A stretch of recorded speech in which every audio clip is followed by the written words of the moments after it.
today's talks will be quite diverse. You can expect talks on topics such as graphic design, media art, interaction design, sound design, or virtual reality. So I think we have a good starting point here, and I hope you will enjoy the sessions. So without any more delays, I give the floor to Paul Harmon, who is going to share session number 1. Paul, the floor is yours. Okay, thank you, Pedro. We're going to do the session in English today. The speakers are both from Germany, but I think English will be easier for everyone, at least for me. And so we have a designer and an illustrator, and I'm sure both talks are going to be very stimulating. So we're going to hear from Katja Schloz and Tobias Wüstefeld, and we'll start with Katja. So just to give Katja a brief introduction. She's a designer who's worked in both London and Paris before she founded her own studio, Katja Schloz Graphic Design, in Stuttgart in 2010. The studio focuses on creating visual identities, brand concepts, books, and publications. And the studio works for international clients such as Nike, CEAAC Strasbourg, the University of Basel, the newspaper Die Zeit, as well as some more local institutions such as museums and theatres. So for these clients, she creates exceptional typographic concepts and contemporary design solutions that add value to the reach of businesses, cultural institutions, and international artists. And I think that her work is very strong in terms of typography, and indeed this typographic approach has been recognized by awards from the Type Directors Club of New York, Type Directors Club of Tokyo, Page, Red Dot Award, German Book Design Awards, the Stiftung Deutsche Buchkunst, the 100 Best Placards, and from the Danish Poster Museum. There's also a good selection of her typographic poster work that can be seen on typographicposters.com, with some more information there. So she's also a lecturer and lectures at the Merz Academy of Applied Art, Design and Media in Stuttgart. She says that her passion is to open brands with new ways of thinking, think broader and bigger, to make identities visible and tangible, and to shape culture intelligently, which is a claim I'm sure her clients would confirm. She also said she has a ruthless belief in simplicity, so it will be very interesting to see how these different ideas are expressed through her work. So we've now great pleasure to hear from Katja, so I'll pass the stage to her. Thank you, Katja. So, hello, hope you're here. You can hear me. Please give me a sign if everything works out. Okay. Hi, my name is Katja Schloz. I share my screen. Just a second.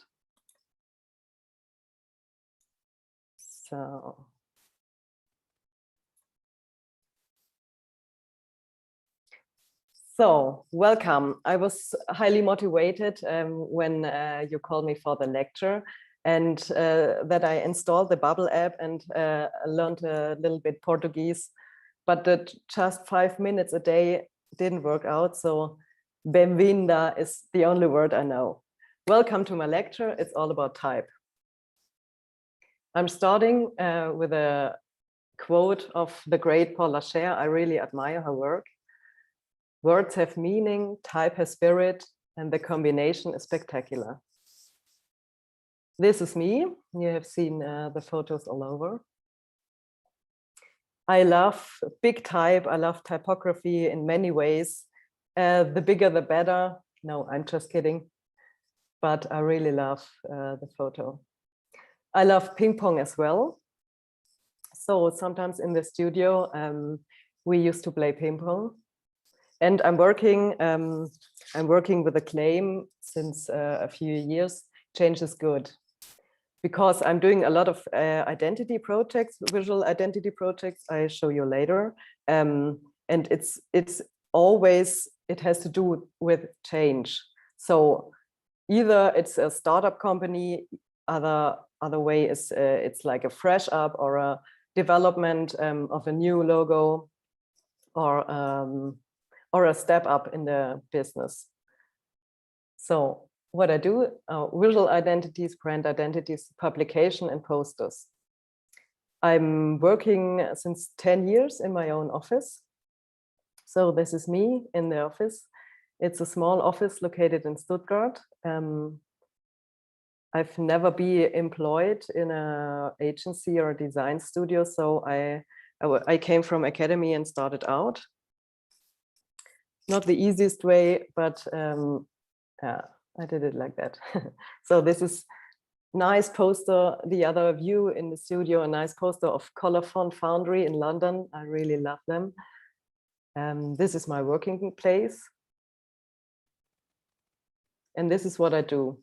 It's just a selection of the works, and you see the typographic approach. And I'm doing visual identities. I'm doing publications, a selection of the publications you can see here. And I'm doing posters. Normally I'm working alone, or yeah, from time to time I'm working alone, but I don't work alone. So I have a good network, and I have an inner circle. You can see here, Florentine, she's my freelance designer. Christian, she's my flatmate in the office. He's a web developer. So we're drinking coffee together a lot, and discussing and sharing the space, and also doing web projects together. Tom is a great photographer. Katrin, she's a business coach. Martin is a creative director. Tillman is a strategist. Guido is a copywriter. Holger is a creative director. Shoshana is a great illustrator. And Manuel is a post-production retoucher. So I'm working alone, but I don't work alone. For me is to, for the bigger projects or the projects, I cannot work alone. So I can scale my business a little bit with other people. So I'm located here in Stuttgart. So you see, I'm in the middle of nowhere in the south of Germany, far away from Berlin, and really far away from the sea. So it's like the desert. The business desert is Stuttgart is like a business desert, maybe. But come along, it's fun as well. So that's again me in the studio. I'm in the middle of Stuttgart, in the city center. Again, at the ping pong table in the studio, we established, like a little studio culture. We have a spot on the table, and for example, with Guido and Christian, we always share books for inspiration, and everybody brings a new book, and we sit there, discuss, or just watch a few pages. Guido brought an Italian book from an Italian artist with a cosmos, with a universe of illustrations. And so at the table, there's the exchange, and of course we are eating there. Or I'm doing some photo shoots for my projects. Here you can see this was a client's gift, where I sent the best clients, a pack of coffee. This is a silk screen bag with a white silk screen on it, and I'm taking photos on the table. So my first topic, or the first theme I selected to show you my design. I love blowing the observers' minds. We are designing for people, not for other designers. That's my opinion. I really love to surprise the people, to create unexpected moments. I will show you after that. I love to create unexpected moments, and I love to simplify the things and to clear up the things. The first point is the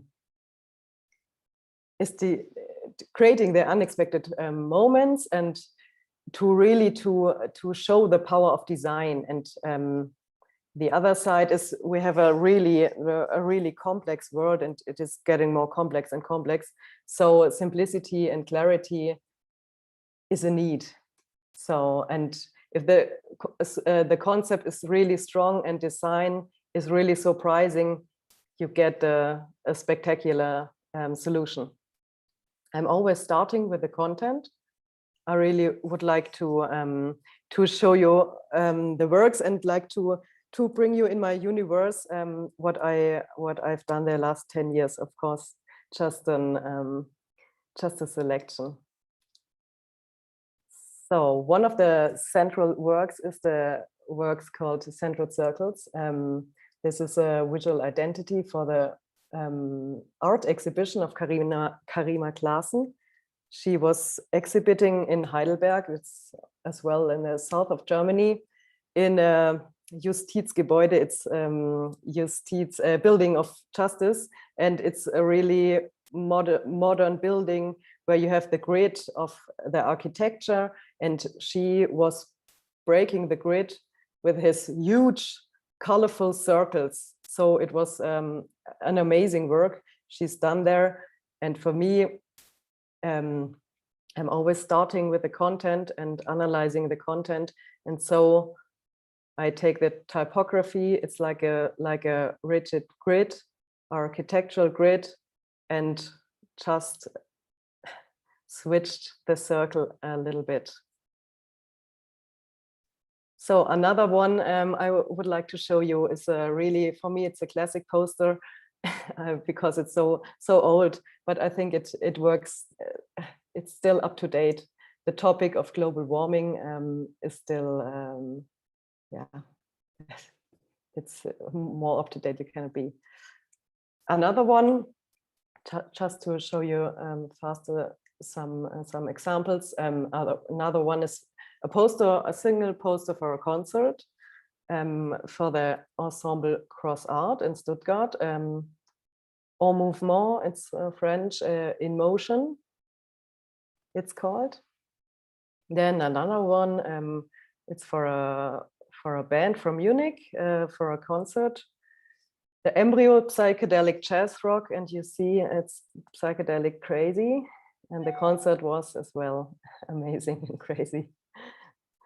So another work, another graphic work of Karima Klaassen, or for Karima Klaassen, to announce the exhibition of her. And now I would like to tell you a little bit about my, not about my grandfather. No, I want to tell about my process, how I'm working. Because for example, the Central Circles looks surprisingly easy and simple, but of course there's a lot of, in simplicity, there's a lot of time and a lot of work. You know that. I always start with a project by asking myself, how do I get to the essence my customer or the exhibition or the event stands for? That reminds me of my grandfather. You see here, he's a chemist. He was a chemist, and he was boiling and reducing the ingredients to the final solution.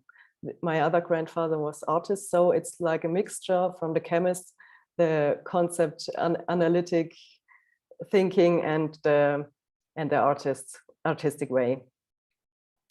So to show you a little bit of the process of one project, it was a visual identity. So it was not just a single poster, it was really an identity for a conference, a linguistic conference for the university in Stuttgart.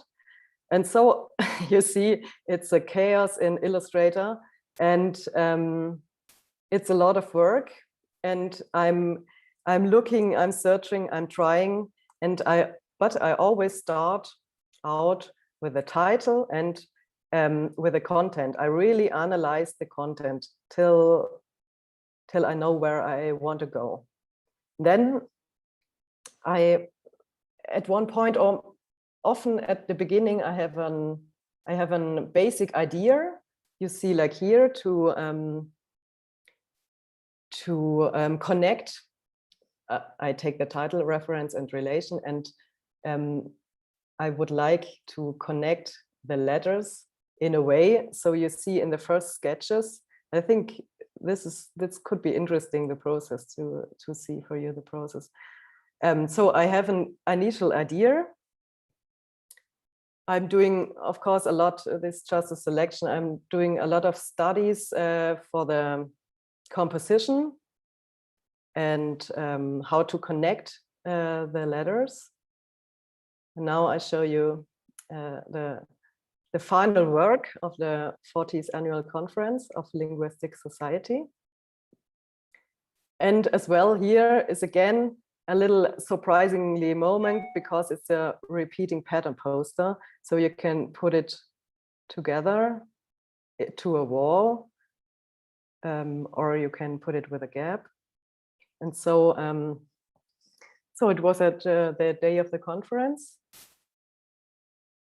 And as well, the gap works out at the publications as well. So the poster gets more to a system and more to a pattern than to a single poster. Another project I would like to show you, because of the surprising moment and the blowing the observer's mind. Christian Mader, he's a photographer, and he does a lot of journeys in America. And I did a small publication for him called Wonderland. And there I have taken the title from one of the pictures. The metro in, I'm not sure if it's New York, but there's really a station called Wonderland. So you see, I have taken the typography, and then the cover is all white and it's punched out. And and inside the first page is an iridescent foil. So it's crazy. And when you open it and the light comes through the letters, you get like a spectacle. It's colorful. It's always changing. It's really nice. I really like it. Another one, another identity or visual identity, a smaller one. I was doing for a Jeffrey Lewis concert. He's a New York based artist or singer-songwriter. And as well, here's the idea to make a visual, what you have at the day of the event, at the evening, to make the pattern again, and to make more a key visual than a single poster. So this was at the evening, hanging around. This is Jeffrey Lewis doing his crazy show. This is again the wall. I think everybody likes it. And here's again the concert with his I think he did a PDF show, anything like that. Another work, a publication for the artist Karima Klaassen, I did some years ago, up to now, and the cover is it's just black. It's really just black with a little bit of varnish. Some fields are varnish, some fields are just pure paper, and so it's not a loud cover. It's really it's really quiet. And then design. I think design is all about contrast. Then if you make the flap and you aufschlagen, you open it, and then you get as well the spectacular, colorful, big typography. These are the layouts, and on the bottom you see some installations, and on the top you see the bindings. We had 4 publications binded in each other, and so you get this effect in the middle. So we have in one magazine you have the paintings, in one you have the installations, and in the middle all comes together. And in another one the text of the curator. And the fourth magazine is the CV. So I was doing some typographic concepts where I really could focus on only the typography. I really loved it because it's like doing a logo. This was in Color Rush. This was in between a campaign they've done, and so I really can just focus on the typography work. For me, it's a luxury, maybe. I love this one, and I love this one.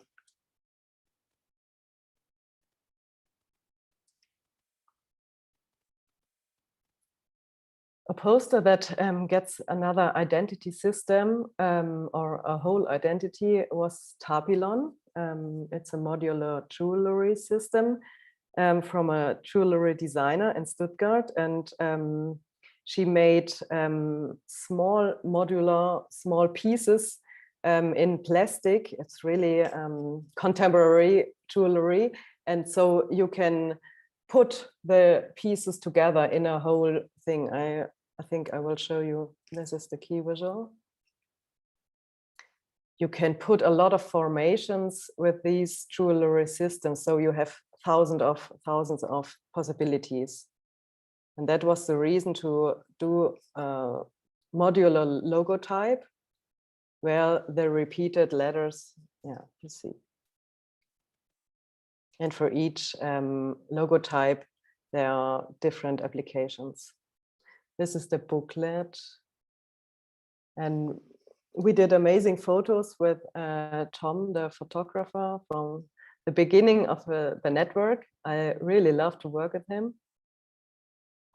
Of course, I'm doing websites as well. And yeah, you can have a look at the web. So the next topic, to go on, not too fast, but a little bit. I think it's so important if you work as an independent designer, or if you are a designer, to connect with people, because we are doing business. So business is about people, business is about relationships. And for me, in all the jobs in the last 10 years, the good jobs were jobs where a lot of confidence, they gave me a lot of confidence and a lot of trust. And so this is one aspect. One I would love to tell the students and all the others. The second point is do what you love. Sometimes after 10 years, sometimes, yeah, you can forget what you really love, and so come back to that, because if you do what you love, you can work really fast and you can work really easy. So I think it's a really an aspect you don't have to forget after all the jobs and all the things around. And if you look for a partner, I think I'm doing some advices because I want to share my 10 years experiences, and there have been a lot of great experiences, but some not that great. And if you look for a partner to work with, it should be. I think it's good if you have a complement one from the personality or from the business. Maybe it's not only clever to two designers discuss about design 5 days and the job doesn't end. And grow with others. So for the topic connect with people, I will tell you my story from last year. I don't know how it was for you, But after 10 years, oh, everything fine, earning money, doing great design, we're traveling and working a lot. Lockdown, April 2020. First, I have to stop here. The theater I'm working for, they called me at 18th of April, so we have to close. And then I get home at the evening of 18 April, and I really didn't know what to do, and I got a little bit in a panic mode. And this panic mode was lasting for 1 week, and after that, I started go back in the studio, and I started doing what I really love, doing typography, doing posters, doing concept work, and I show you the work. It's the Now poster because it's a reflection of the Corona lockdown, the first Corona lockdown, or it's a reflection of today. I don't know, because it's still so relevant. When at rest, the Now appears huge. It expands more and more, it blurs. The poster is an invitation to understand the Now as an opportunity. Thinking new, following its own visions, acting, changing, starting new. All this is always possible in the Now. So maybe you can understand the feeling. And I think, yeah, a lot of people did, and a lot of people still do.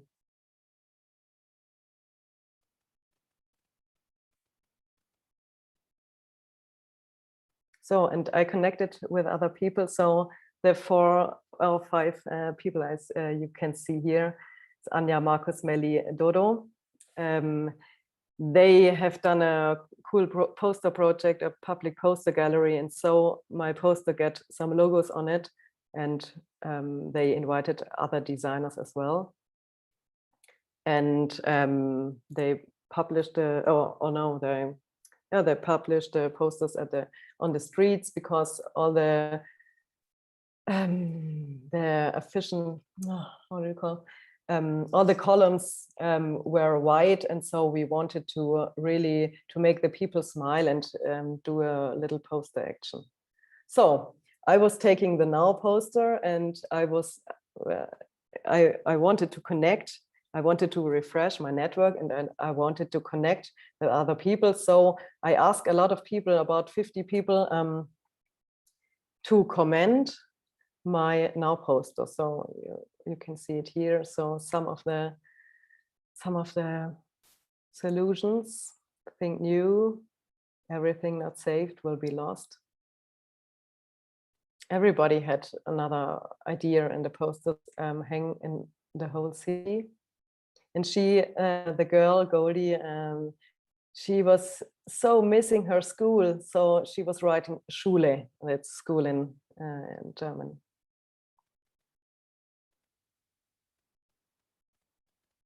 And she was absolutely proud of her artwork. Minna. And this is the last picture. David, he was making a smiley, and everybody loved the smiley. Every morning I came to the office, I have to walk through, and I think it's a nice sign in the streets. And that's what I mean. We design for, not for designers, we design for people. So I hope I'm not too fast. Another experience I have, a very interesting experience. If you're working with clients who trust you, it's perfect. And if you're working with clients you're talking the same language with, it's the best you can have. So I have, again, some advice, or some, this is just my opinion. For me, clients are partners. If they pay little, they are partners. If they pay a lot, they are partners. I'm always being on eye level with them, or they are with me on eye level. For me, it's absolutely important. And at the first meetings, really think about it. If you have a first meeting and you go in and you have a dialogue and you're discussing, the feeling from the first meeting will stay for the whole project. So beware. You have often a really good feeling. You have sometimes a feeling what is okay. And if you have a bad feeling, it will stay and the project will get really bad or not solved, I don't know. And then you have to say, no, I don't want to do the job, or I look for another job. Maybe I look for clients talking the same language. It's, I think it's really interesting. Yeah, and why I show you the next project. It's a book for the private art collection of Werner Schneider. Szymon Ockstein is the artist on the right side. Werner Schneider is the collector, the private collector. They are both really great personalities. And why I'm showing this book project, because it was like that. We were talking the same language. I had a lot of trust. They really gave it to my hands, and I had a great dialogue with both of the collector and the artist. Szymon Ockstein, he came from the Ukraine. He's drawing like a devil. He's doing huge graffiti drawings. You see, it's hyper realistic, and they are about 2 meters high, and it's a crazy work. And one time he came to my studio. He's living in New York, or was living in New York. He came to my studio, and 1 week later he was calling me. He has a really funny Ukrainian accent. He immigrates to New York, but after 30 years, he has as well the accent. Katja, we make a book.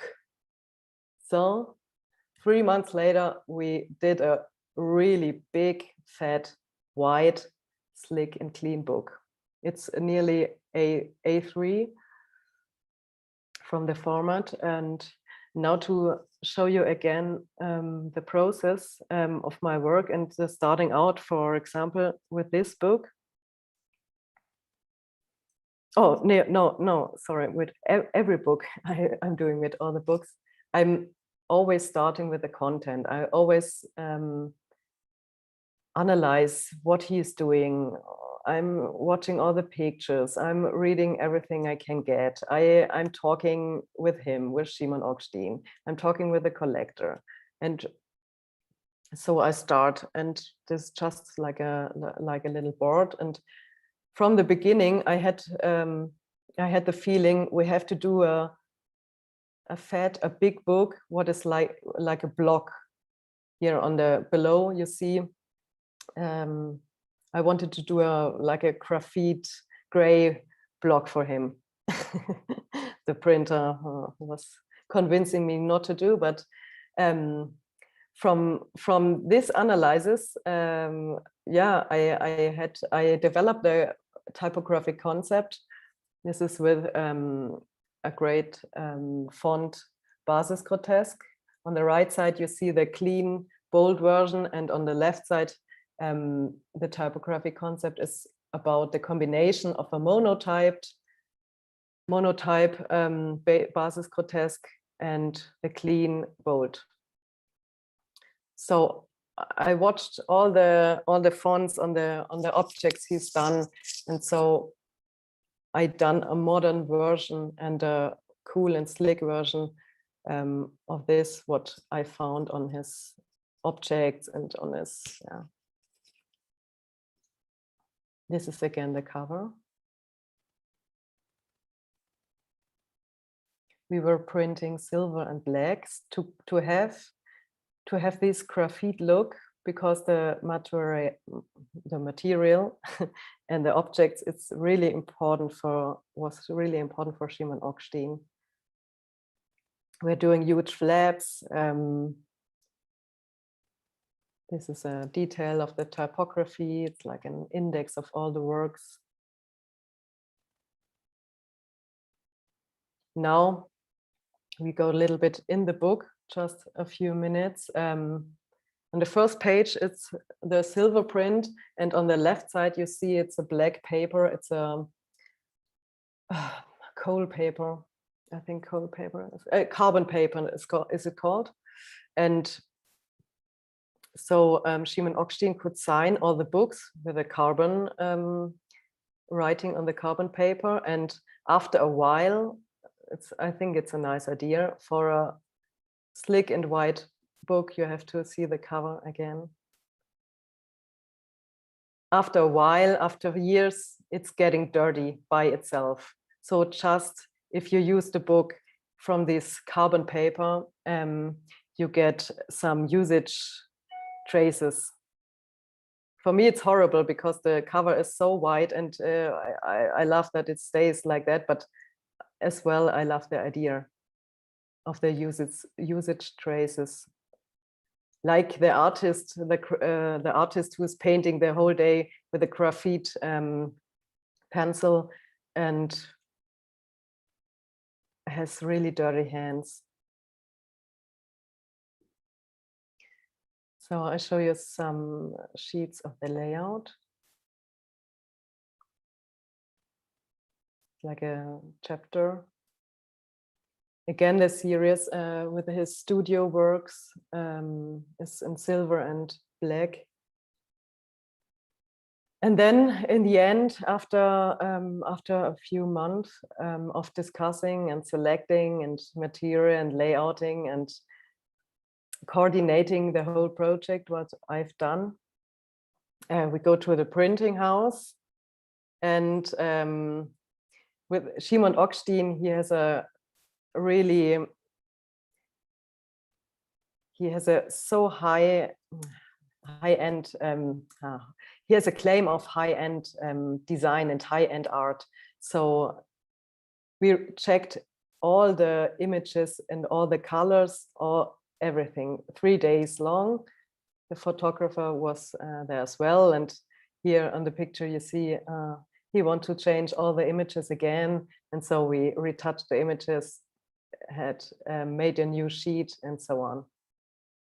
This was the cover. He's really precise in all his decisions, and for me, the claim of quality, it's amazing, because we really could work together in a high end, in a really good dialogue. So that's why I'm showing this project. And in the end, of course, after 3 days waiting and looking, it's like a celebration. And after the book came to New York, he was sending me a gift, a towel where he has drawn a flacon from Chanel. And it was nice.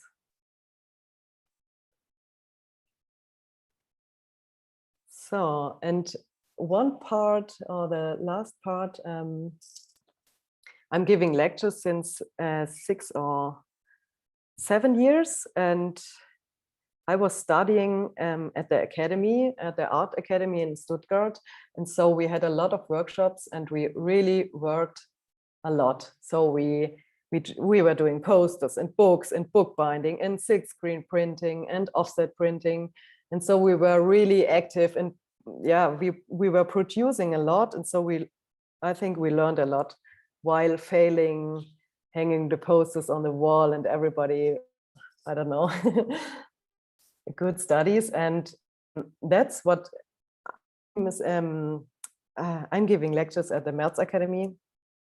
And for my students, I really want the same. I want to make them work, make their design explorations, make fails, try out a lot. And so I was calling it hands-on, so really working on design. And the second part of my lectures or the workshops I'm doing, it's about being really an author. I always ask my students at the beginning of the semester, what do you want to focus on? What you're interested in? What you want to do with this book? Why you're doing this book? It's really, I'm always asking. And I'm really promoting, by this way, I'm really promoting independence and self-reliance. For me, it was the most important in my studies.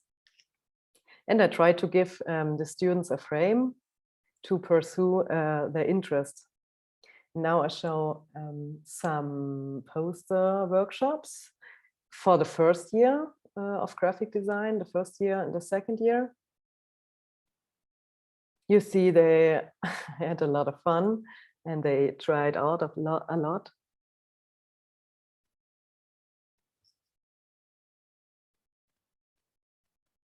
They were really productive. Then in 2016, I had the chance to doing visiting professor in one semester. And I was working with students from all semesters in a project called In Public. And we were working in public space here in Stuttgart and the region around. And the documentation was a newspaper. So the motto was work hard for good type. This was my motto. So it's a little bit German, but maybe it's okay to go them to work. And it works out. So they did the newspaper, everybody did his project, and the newspaper was the documentation about it. One was doing like a claim on a huge typography on a building. Caroline, she has done a nice project about happiness. It's like a little bit Stefan Sagmeister, a project about happiness, but she was installing questions and sentences about happiness on the benches all around Stuttgart and installed them. At the moment, I'm doing another course at the Merz Academy. Since 2016, I'm doing typography. It's called Typography Basic Elements. So it's the introduction course about graphic design and typography. And every student is doing a book in the semester, and the books are all based on an existing book or an existing film. You see, it's a huge range of different books. And normally I say the challenge is just to take the Accidenzgrotesk, just to work with one font, but not all the books are in Accidenzgrotesk, but yeah. One of the students, she was doing a really nice book about Auschwitz. It's a story about a children who cannot spell and then cannot speak Auschwitz. And that's why Auschwitz, the children explains the Auschwitz story from the view of his children. So it's a nice book with a children typography. And he was doing another nice book project. It's like an infographic. It's about a series where the poor people can't get to the rich people, and so he was thinking about the diversity and the about the poor countries and the wealthy countries. And so he was doing an 600 pages book. It's more a book object. It's like a conceptual work, where all countries of the world are sorted by wealth. At the top, there are the rich countries, and at the bottom, the poor. And so you get like it's amazing to have a look in. And of course, all the countries in Europe are on the first 10 pages or the first 20 pages. And all the poor ones, we don't know. Yeah. So one other project from a student is Lost in Translation. It's about the film Lost in Translation. She was doing a nice little book project.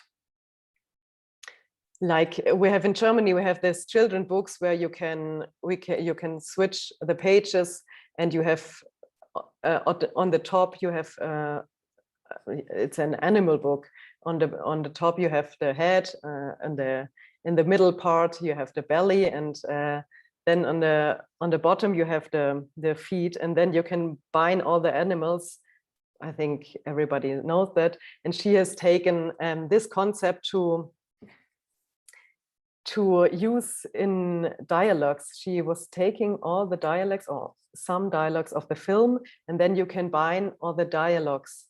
So it's like in a partnership, if you don't understand each other, and you can just combine the words and the sentences, and it's yeah, I think it's a funny one. And of course, this semester and the last semester we did online. Doing books online is also really exciting. And now, attention, a little bit break. This is a project I'm working at the moment.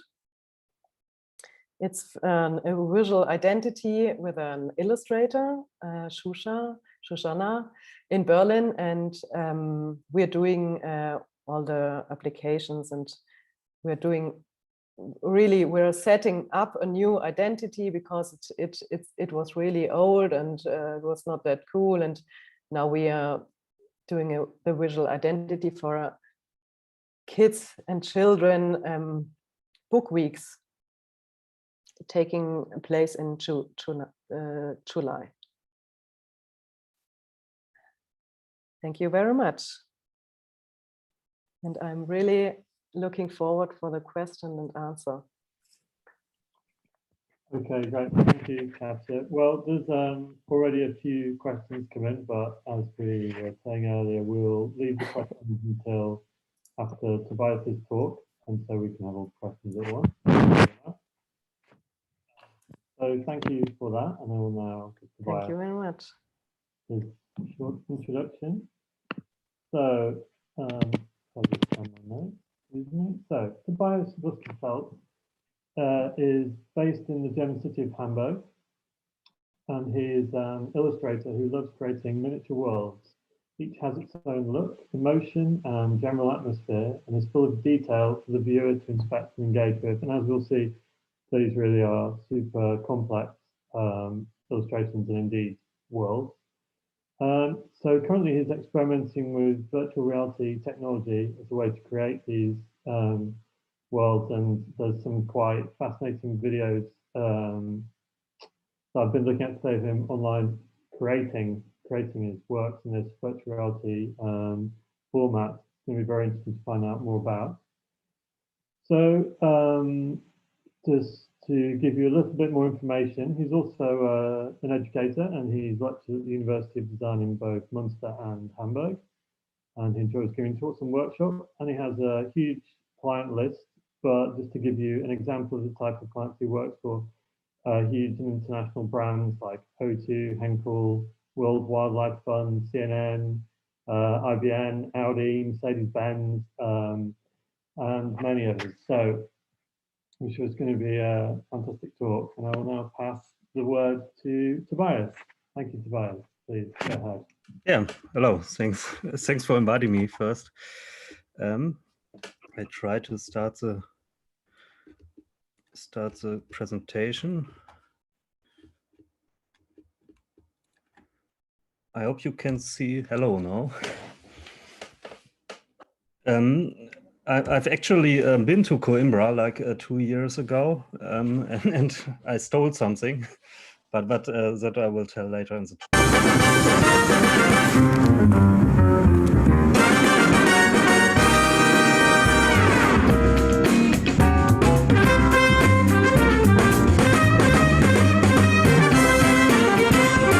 무한한 에너지의 바다 남중국해 원유 탐사 성공. 세계가 SK 이노베이션 한다. 에너지 화학의 큰 그림을 그립니다. SK 이노베이션. So that's just a short introduction how I work and what I'm going to tell today a little bit about. I also like Katja. I work in a space mostly in Hamburg right now. I also in a space in Berlin, but mostly in Hamburg. We are also like 12 people from different work areas, like from film, from typography. We also have people, and yeah, it's like a photographer and like a mixed up space. And I also really like or enjoy that we are so many different people. So I'm gonna tell you a little bit about the way I work or the tools I use, and then I'm gonna talk a little bit, get a little bit deeper into one more specific project. But I'm gonna start with the beginning and not with the VR tools. I really liked experimenting with analog and digital media when I was studying and learning more and more tools. And here are, for example, some projects I did a lot of graffiti, but maybe there it's interesting. I'm totally no typographic person, so for me it's a really good contrast this talk. When I was younger, my graffiti crew told me I'm forbidden to do letters because I can't do them at all. So I all the time I stuck to more characters or figures. Some graffitis tried out, or I did some during, this was one project during my studies where I did some stop motion stuff, trying out stuff there. Then I also tried to, I did music before, and I tried to get the keyboard to make some characters move, like in a real-time motion capture thing. And I also tried out to sculpture things. So I always try to use different tools and try out what I can learn. These are more some compression of my more commercial works I do. So for a living, I really also do like maybe not that beautiful and not that experimental stuff. So it's more more client stuff here, but I also do like to work with scientists. For example, down here are some covers I did for Nature. And usually on the client side, I work a lot with the computer and I try to make it more and more, try to dive into that analog world, but usually the Control Z thing is a huge thing if you work with clients, that you can try out some stuff. I'm really interested also in this tool, not only in using it, but also how this thing works. And in Hamburg, I lived nearby the university, and I read a lot of stuff. And so I got into some, contacted some authors here. For example, I hope I pronounced the name right, Joao. I get to know at a conference where I also contacted some scientists who is into neuroscience, and I did the cover for him. And then I learned that the University for Neuropsychology is really nearby, so I just got sneaked into the lectures there and tried to learn a little bit. And I was really not good at this because it was like 10 years ago or 20 years ago now that I went to school. So I thought I have to think about other ways of learning. So I started to draw these comics during the lectures. For me, this was just a better way to learning, that I don't have to sit there and constantly reminding the things. There was one new tool I learned there that was statistics, and I really like to do surveys and stuff. But that's just as a side note.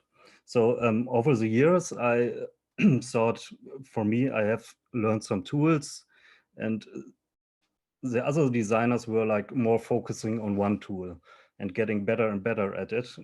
So getting from a lot of tools to a narrower or smaller palette of tools. And for me, it was like getting more and more and more chaotic. So I thought, what's the way that clients also may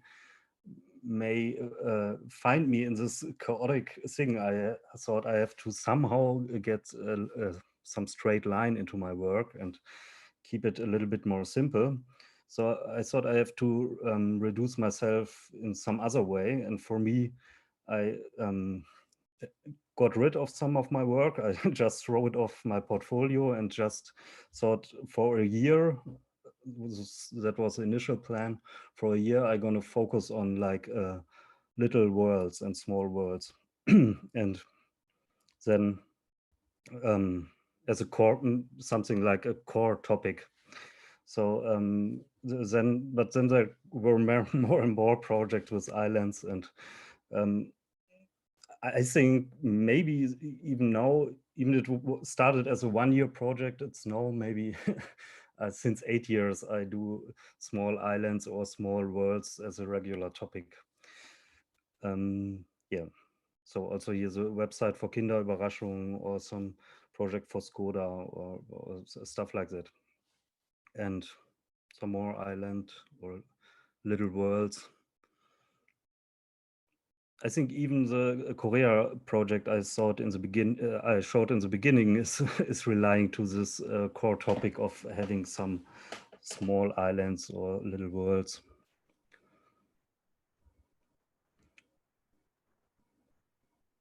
Yeah.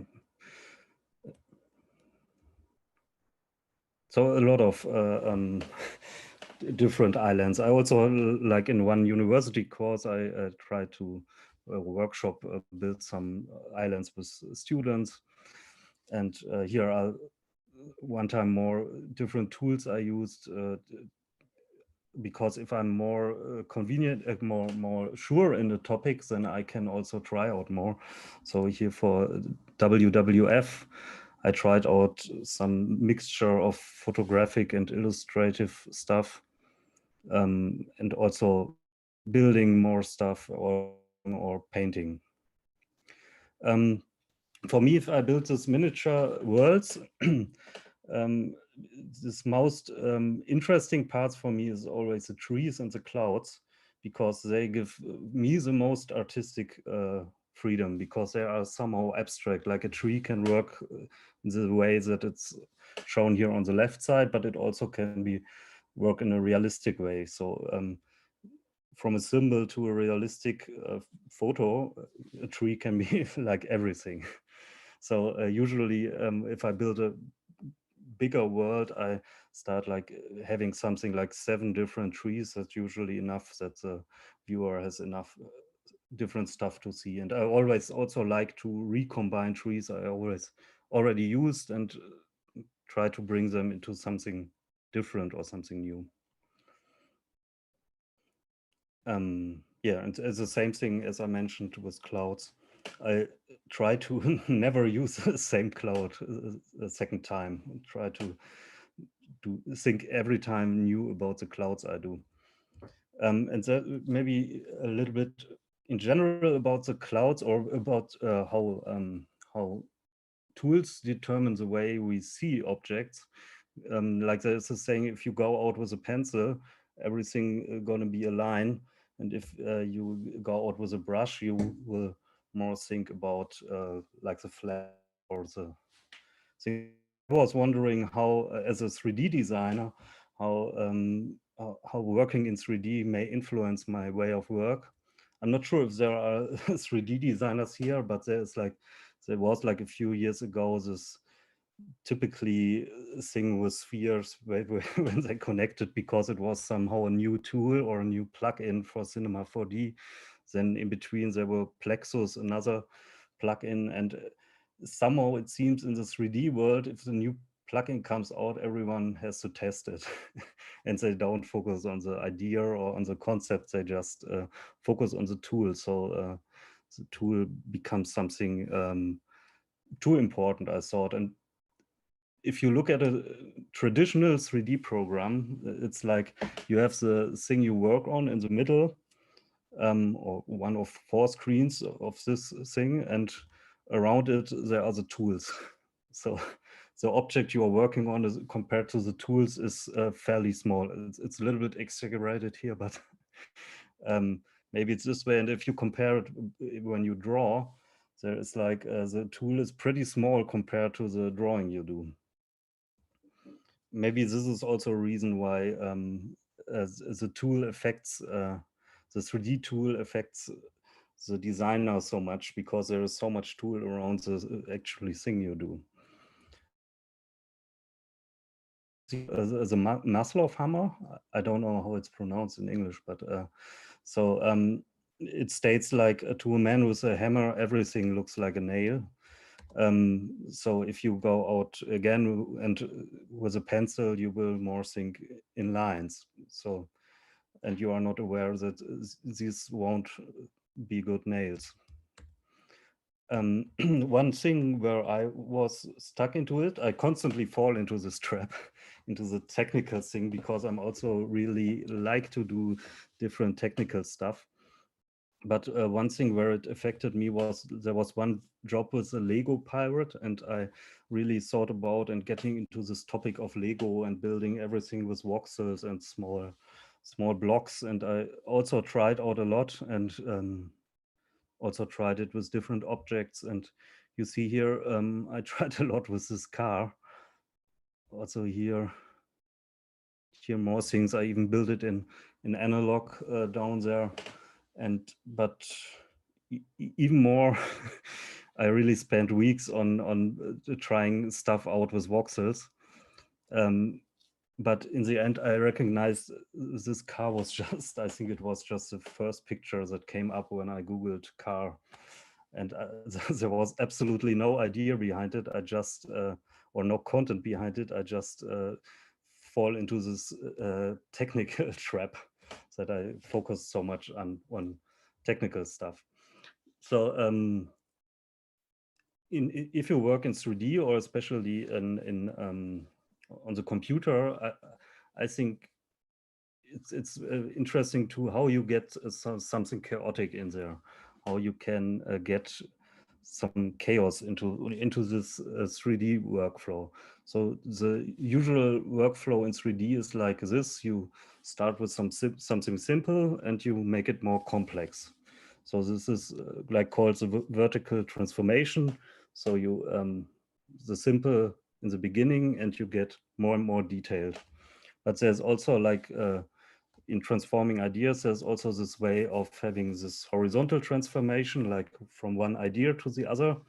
And this is, for example, in drawing. Like if you draw in a loose way, you will have more and more variation. You will have failures and glitches, and that's where the innovation is happening. And in digital, it's really hard to get this this failure and this glitch in there. So I always constantly think about how can I get more failure into the digital work I do.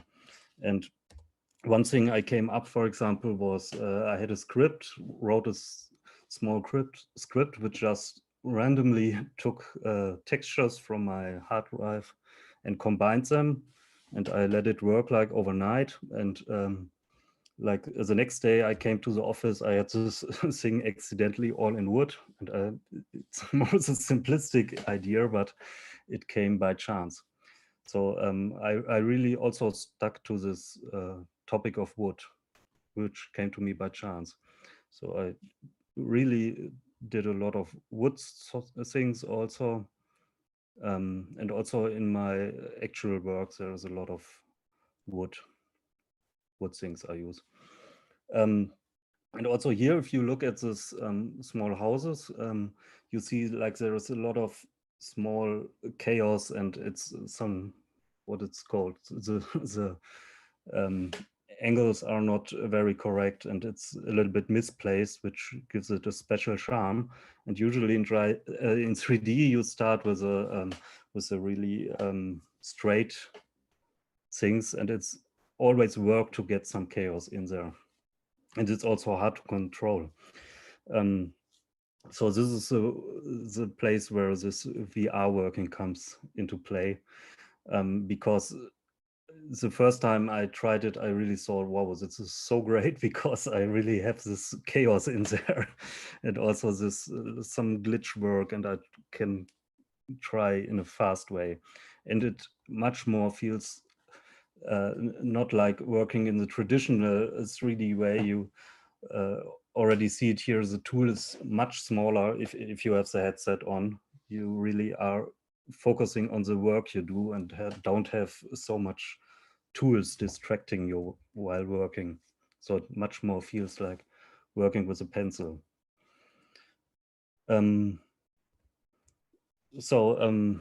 I think the field of illustration is now open for the field of 3D is now open for illustrators who usually are afraid of doing 3D work. I thought they would rush much quicker into this.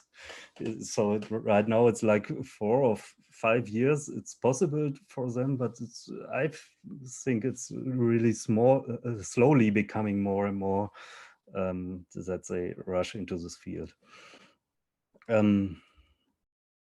So, this is a short video of how I work.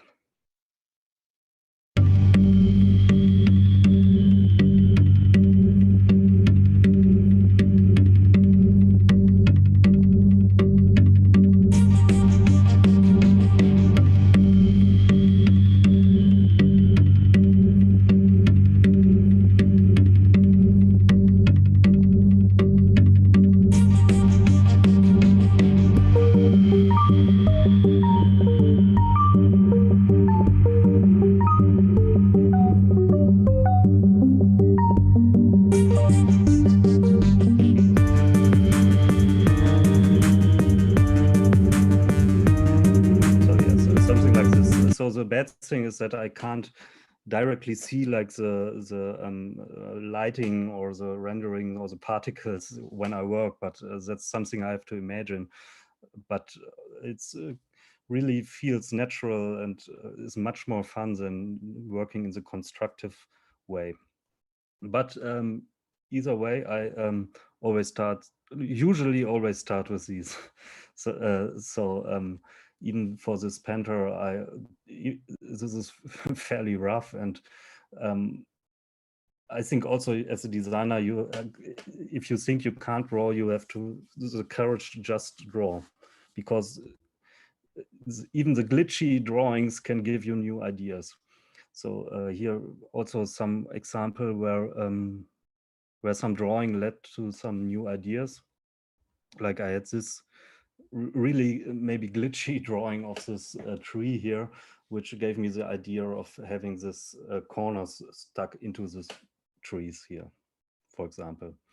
Sometimes I do more accurate drawings like this. It depends a little bit about how I feel about a client and what's the best way to communicate with them.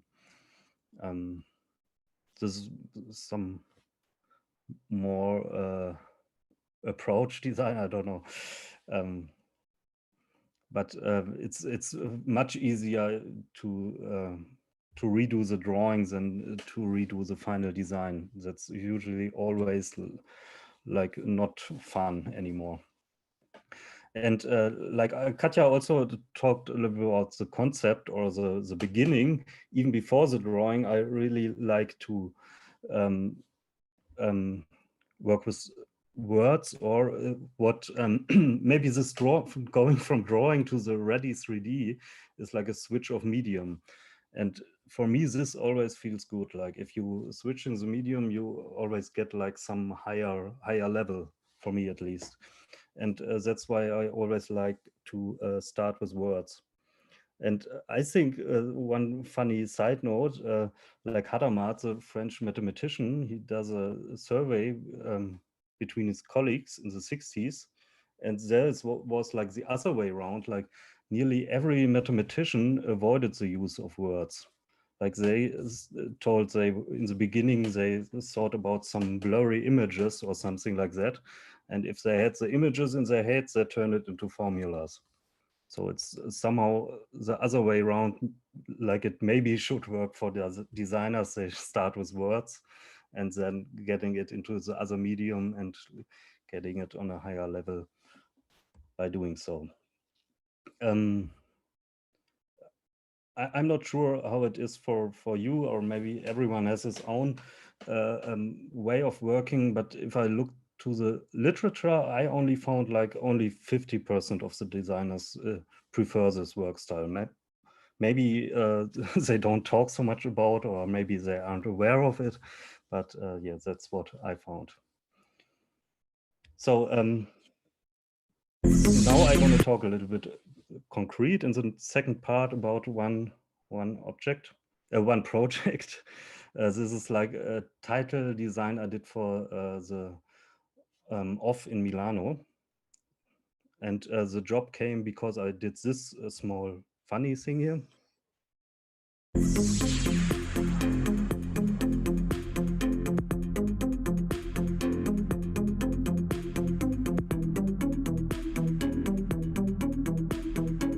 So the maker of Milano approached me and asked me if I want to collaborate with him. And this is a thing that I did after that. I just played once.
So a little bit about the making of.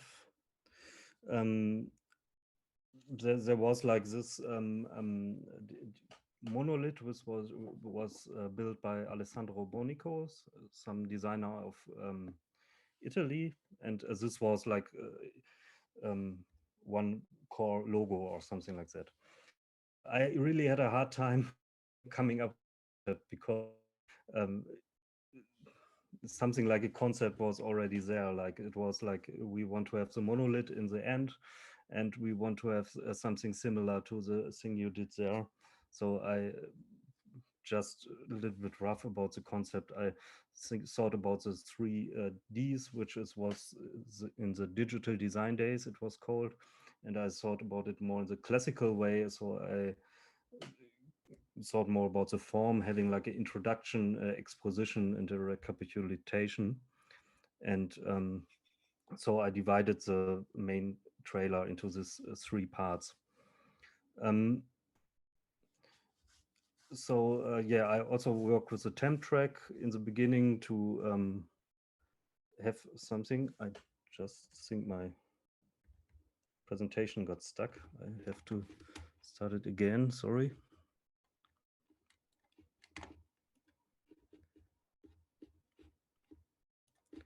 So So I divided it by color, like in the typical classical way of a sonata, that you have the one color, the next color, and then the recapitulation, you have the combination of both. It's really hard for the style I do to work with style frames, because usually you would do style frames, but the work I do really lives from having all the details and having everything in there. And so this were the style frames, which are probably not that, I wouldn't show something like that to a client. But for me, it somehow worked a little which direction I go there.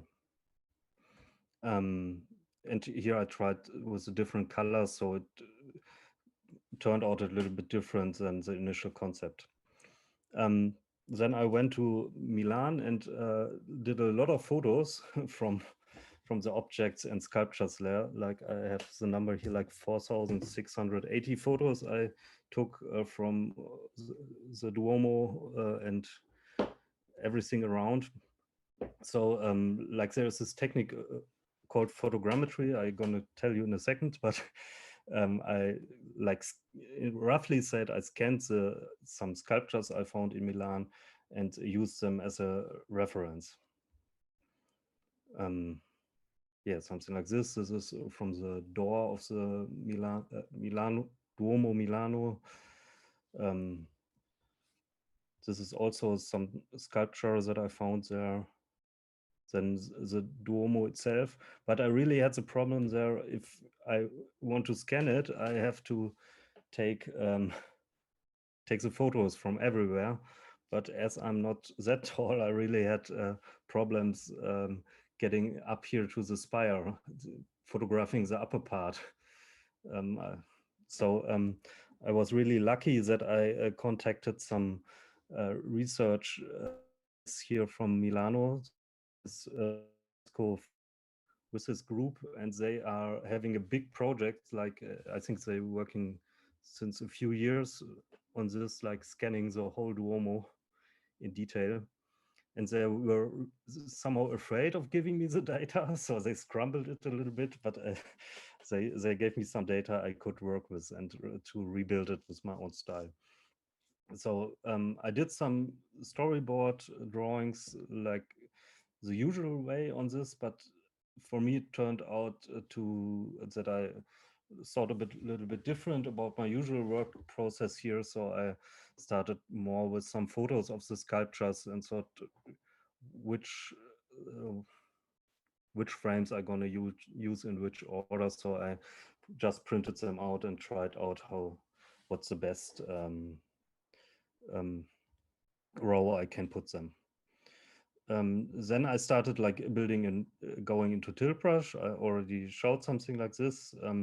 When I export the stuff I do in tilt brush, I get something like this. So I get like a 3D wire and some polygons. So I have a script to get rid of the triangles, and then, but after that I can really apply like every different kind of material to it. For example, here it's wood, or I can try to make it more into metal, but this is only like changing the material. So I built myself another script which turns like it checks how long each stroke is and turns this stroke into different objects. For example, here more some metal pieces or some platines or something like that. And then I also tried for different lengths of the brush stroke to model different types of platines and have the script check which line lengths resembled most the line I do there, and then like picking the right one out of the scripts. Then I also tried with how it's called, resistors, for having something digital in this world, and then also with sticks for having something analog. And also I did them in different sizes and different thickness. So yeah, something like this. And now I'm going to tell a little bit about how the sticks come into the computer, or how I scan them. And that's the technique of photogrammetry. For this, I use a Arduino, like it's like a simple computer, which connected to a USB port to the computer, and then it's driving like some turntable here that I can scan like these objects. So it's pretty much like turning a small step and then taking a photo and so on. Also something I used at a project here for Honda. They made it a little bit more like the essence of the concept to show this process of scanning. And that's actually the thing I stole from Coimbra when I was there like 2 years ago. Probably no one will recognize, but sometimes I just use my cell phone, like a usual cell phone, and I don't know how much, like here 50 images or something like that, and I just make some photos. Probably no one will recognize it, but it's a door from Coimbra I took with me. So maybe I will use it in some project, I don't know, but everywhere I go, I usually take some 3D stuff with me. But here it's like with the sticks, I have like this script which can turn the sticks into like make some reference with the line I drew or I draw. So this line I can turn into like ropes or can get the stick having the same flow, and I have to adjust the scale. And I haven't published something like this, but I even can maybe draw with buddies or something like that. So the same thing I did for this project. I like built some is the name altars and like converted them with the script into a more usable way or more materialistic way. So this were like some altars. Then I also did some tombs or from the graveyard of Milan. Then some general buildings, some temples and churches. So I had a whole collection of different things. I put them into the whole statue, and then I just started connecting the parts together so that I have a whole thing which is connected to something complete. So here you see the process of having the altars, which are maybe just thrown in there, and I build like a complete structure. And I have the reference images around me so that I can see where I'm heading. Or here completing like some eye stuff of the sculpture. In all, it took like 7 to 10 hours per statue to complete. At this time, I have here in my notes, I made breaks like every 3 hours, but in the beginning, I showed you this project from Korea. There I really did a lot, and I think then I worked like 5 hours in a row or something like that, and really long hours. And it was a really strange phenomenon that if I went outside, the reality felt a little bit strange and felt unreal. And also my hands sometimes, I wasn't sure if they are my real hands anymore. So I'm not sure if I can recommend to work so much in virtual reality for a long time. So yeah, like in the last part of this whole thing, I brought everything together, and here I remeshed some parts that they are a little bit more, they have a little bit more flow. And yeah, here you see something, the animatic I did. So I didn't build this like from scratch in VR. I did some rough blocking that I maybe thought where I can go. And also here you can see that I initially built this, I don't know, I think it's called Scala, this building. And I thought there was something missing. So I went a second time into Tiltbrush and built more around it. And also like post-production as a maybe last thing plays an important role. Like here you can see on the top, the things which comes out of the 3D program, and then I do a lot of After Effects, like having some dust and particles, and even correct the colors or the lighting, which I want to have. Also some light flashes I add afterwards.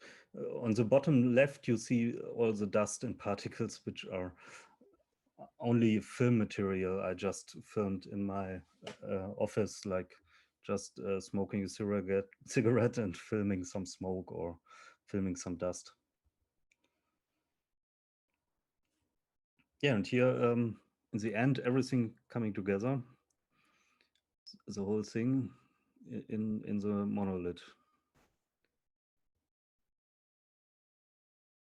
Yeah, I think that's pretty much it. I also have to tell, I really enjoy working together with students. I told already about illustrators that they are a lot, it seems like they're a little bit afraid of working in 3D and also working in VR. And it's strange, it seems like it's the same thing for students. But I always have to make advertise it, so it's really a cool new way of working, and you really can still create really new worlds that, or really get into new styles which no one did before. So especially for students, I have to advertise using VR. Hopefully more and more do. Okay, yeah, thanks a lot. Thank you, Tobias. That's a really fascinating talk. Especially learning a bit more about your process, the behind the scenes kind of materials. Very interesting. So we've got a few questions, and some are more specifically directed at one speaker or another, and some are more general. So maybe we'll start with the general ones that both of you can answer. Maybe it's a good way to start. So we have one of the anonymous people on YouTube was asking if you could explain how you went about getting your first couple of clients. How did that happen when you're starting out? Maybe Katja could start by answering that. You're on mute, Katja. I don't know if you realize. So, okay, yeah, thank you. It's a funny thing because I didn't do anything. I didn't do any I didn't send anything anywhere. There were just people who came to me. So I don't know why I was not planning. Oh, I'm doing an office, I'm doing a studio right from the academy. It was more by chance that things came to me. So yeah. And of course, if you communicate now, I have done 3 jobs for some friends or from the parents' friends, or I don't know how you start out. Small competitions were the first jobs, and a poster here and a poster there. Oh, you could do for example, one of my first jobs was from a, how is it called? Yeah, like a sport trainer, and he wanted to do a logo, and I was just talking with him and telling him I'm doing graphic design and I'm doing logos, and so this was one of the first jobs. And then it started out that I was working with friends as well in a friendship network. I was working at an agency as freelancer, and so it goes on and goes on. But I did not do anything really active, but I really communicated and I really connected to people. And of course, yeah, I do communicate that I have a studio, that I'm study at the academy, and that I'm loving design, and I was showing my things when I could. And so yeah, that's, I hope that's an okay answer. Talking about it, thinking about it, doing projects, doing personal work, a whole host of things that you can Yeah, do? and I'm still highly motivated. I think at the start of a project, for me, it's the best. To finish a project is something else, but really to start out and to make the first ideas. And I think after the academy, I was thinking really freely and really liberate, and I wanted to try out a lot and to work a lot and to just to make I was curious about doing jobs and doing now the business thing, to earning money with design. Yeah. Right, and so Tobias, maybe you could also respond. Yeah, as a first job, it was a little bit strange because I really worked a lot for my diploma and really put a lot of effort in that. And then after that, I thought, okay, it's okay to just do half a year mainly drinking beer or something like that. And then after that, I thought I really have to focus on my portfolio to get a job somewhere. And then there came like this inquiry, which was based on my diploma and or on my final degree work. I thought, I don't have time for this. I want to have some get my portfolio finished. So I thought I'm gonna tell them a really high number in the cost, and it turned out they instantly said, yes, we're gonna do this. And I thought, well, fuck, maybe this was even too low, this number. Afterwards, no, I think it was too low, but that brought me into this freelancing and this first job. It was just like one job, but if I think about it now, like I think still like half of my jobs are from knowing people who know other people. Yeah. Yeah, that's really important. Yeah.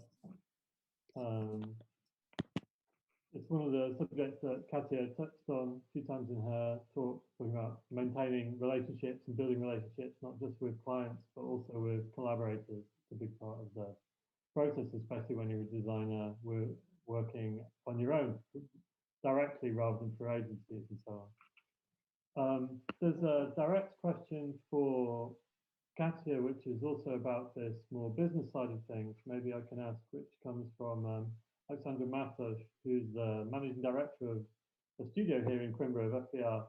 And of course, he's interested in the business side of things, being that's his area. And he wants to ask you, how does the collaborations work when you have this diverse team? So are you managing these collaborators as subcontractors, and does that take a lot of your time? Could you talk maybe a bit about that? Yeah, I think it's a really interesting question because I know the problems about it, but they are all the people I have shown in the presentation, the photographers, and so they are all working independent. That's the point. They are not sitting here. There was another question if they are all in the studio. One, Christian, he's sitting really here, but the others not.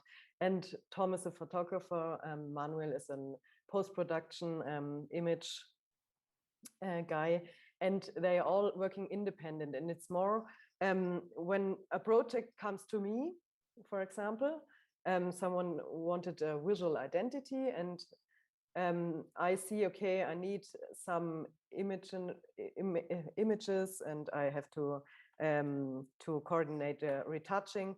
So I'm the coordinator, of course. I'm doing the coordination to the photographer, to the retouching company, and of course to the client. Then this is my job, and the photographer makes me an offer. We talk about the scope, 20 pictures, or is it a day or a campaign, of course, and then he does an offer to me, and then I give it to the client, or it's directly to the client. It's, yeah, there are different ways, but normally, and the other way around, if someone else comes with a job, with an inquiry, with an idea, sometimes there are free projects where you don't earn any money, but maybe it's just for fun, or just for advertising, or just for the foreign concert, or I don't know. So every time someone comes with a job, so he is normally the coordinator or normally the. But of course, as a designer, as a little design studio, I'm often this person. Yeah, I'm often this person. But it's not, because the question was if it's really difficult or if it's really takes a lot of time.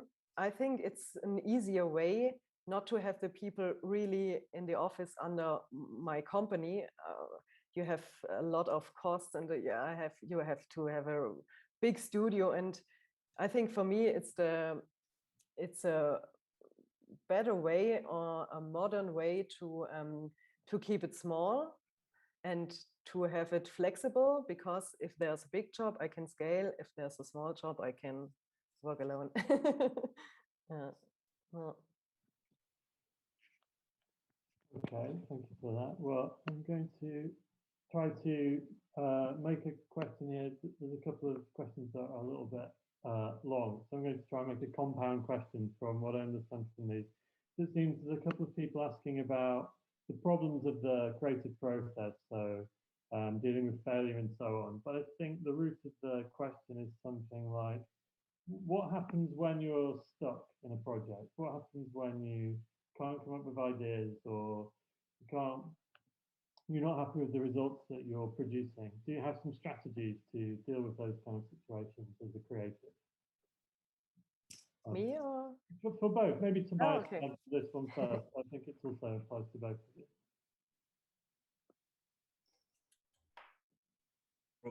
Yeah, go ahead, Tobias. Go ahead, Maybe I start especially on the things I do, like this stuff I showed. I discovered them when I was like experimenting, and that's that came out. So I just have to be honest to me what I like or don't like. But for me, a very important thing, even if I work for me, is like having moods, strong moods, and like that I have some direction where I'm gonna head or where I'm gonna be. And if if I feel stuck, I somehow think I maybe spend a few hours or a day like collecting moods and see the direction I'm gonna go. And also for me, it's really important to do versions. Like if I have like, even for me, I do like 3 versions.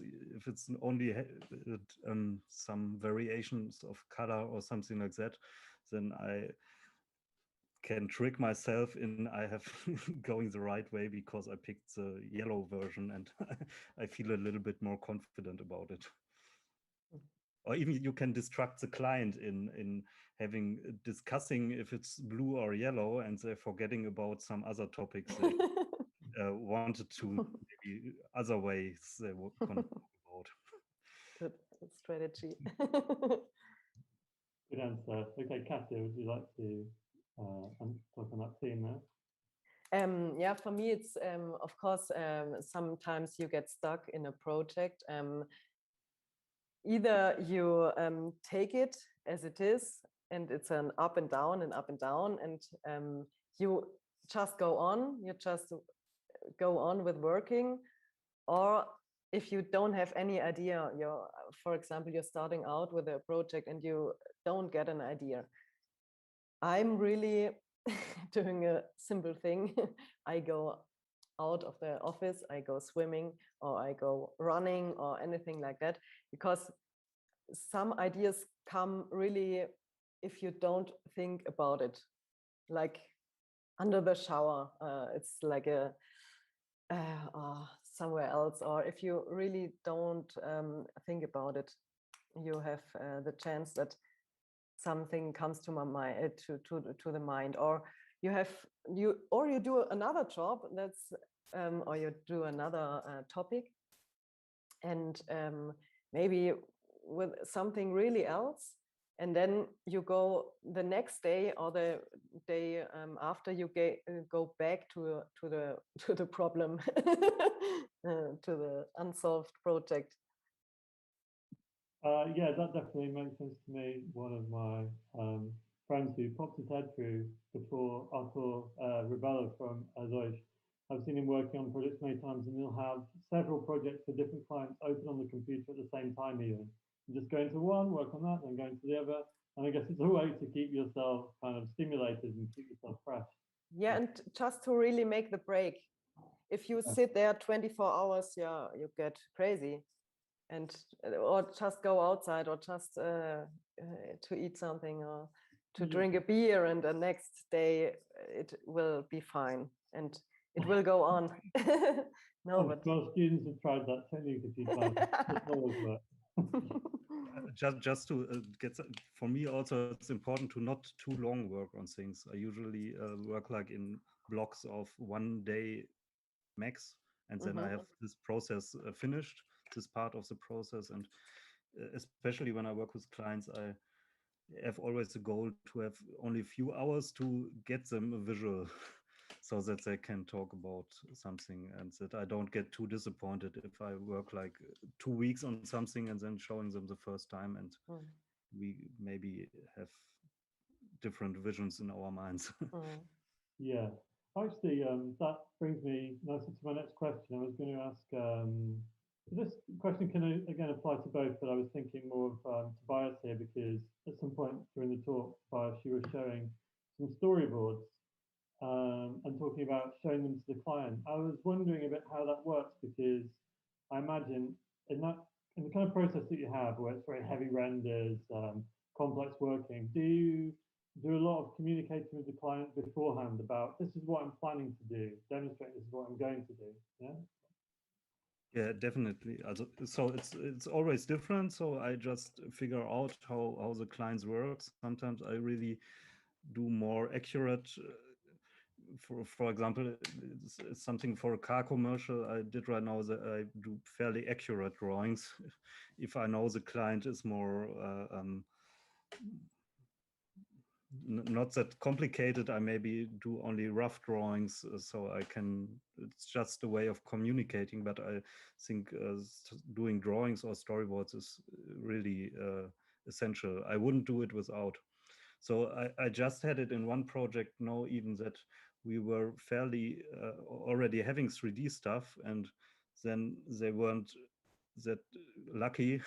And we talked, and I thought, okay, we forget about this 3D we did for now, and we go back to the talking stage and talk and find out what's the problem, and then we go to drawing again, and then we go into 3D again. Yeah, have to establish before investing too much time in actually producing the models, otherwise yeah, it's also like finding the fast way to communicate. Yeah, that's it. Yeah.